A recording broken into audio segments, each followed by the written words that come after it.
নাশকতা নয়, নকশায় ত্রুটির কারণে মেট্রো রেলের ফার্মগেট স্টেশনে বেয়ারিং প্যাড পড়ে গিয়েছিল বলে তদন্তে জানানো হয়েছে। এ ঘটনা তৃতীয় পক্ষের মাধ্যমে আরও বিস্তারিত তদন্ত করে সংশ্লিষ্টদের বিরুদ্ধে ব্যবস্থা নেওয়া হবে। মেট্রো রেলে চলাচলে এখন কোনো ঝুঁকি নেই বলেও জানানো হয়।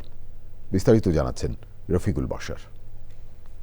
গেল ২৬শে অক্টোবর রাজধানীর ফার্মগেটে মেট্রো রেলের পিলার থেকে প্রায় ১৪০ থেকে ১৫০ কেজি ওজনের একটি বেয়ারিং প্যাড খুলে পথচারী আবুল কালামের মাথায় পড়ে। তিনি ঘটনাস্থলে মারা যান।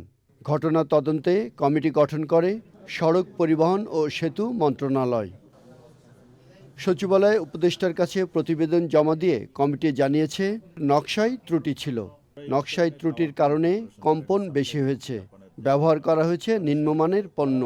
এখানে কোনো নাশকতার প্রমাণ মেলেনি। ডিজাইনটা কিছুটা ত্রুটিপূর্ণ মনে হয়েছে আমাদের কাছে, এবং আমাদের কাছে মনে হচ্ছে ওই সমস্ত ত্রুটির কারণে যে অতিরিক্ত কম্পনের সৃষ্টি হয়েছে সেখান থেকে সম্ভবত বিয়ারিংটা পড়ে যাওয়ার ঘটনাটা ঘটেছে। এই জন্য কিন্তু আমরা রিকমেন্ড করেছি যে পুরো ব্যাপারটা বিস্তারিত অ্যানালিসিস করে দেখার জন্য, এবং আমরা কোথায় কোথায় খুঁত থাকতে পারে ডিজাইনে সেটাও আমরা একটা পটেনশিয়াল কয়েকটা ক্ষেত্র বলে দিয়েছি। যারা ডিজাইনটা ভুল করেছে তারাই দায়ী। টেস্ট করেছি, দুইটাতে আমাদের মান আশানুরূপ পায়নি, দুইটা প্যারামিটারের ক্ষেত্রে। তৃতীয় পক্ষের মাধ্যমে আরও তদন্ত করা হবে।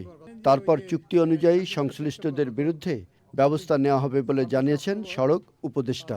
দুর্ঘটনা না ঘটে সেজন্য মেট্রো ওরা ব্যবস্থা নেবে, এবং ওই যে কমিটির সুপারিশ অনুযায়ী যেভাবে মনিটরিং করা দরকার মনিটরিং করবে, এবং ওই যেটা বললাম যে একটা থার্ড পার্টি অডিটের জন্য ব্যবস্থা নেবে, এবং একটা কি বলে যে হেলথ ওভারঅল শুধু বিয়ারিং প্যাড ছাড়াও অন্যান্য জায়গায় একটা structural health monitoring system in place করবে। মেট্রো রেল চলাচলে এখন কোনো ঝুঁকি নেই বলে তদন্ত প্রতিবেদনে জানানো হয়েছে। Rafiqul Bashar, channel I, Dhaka.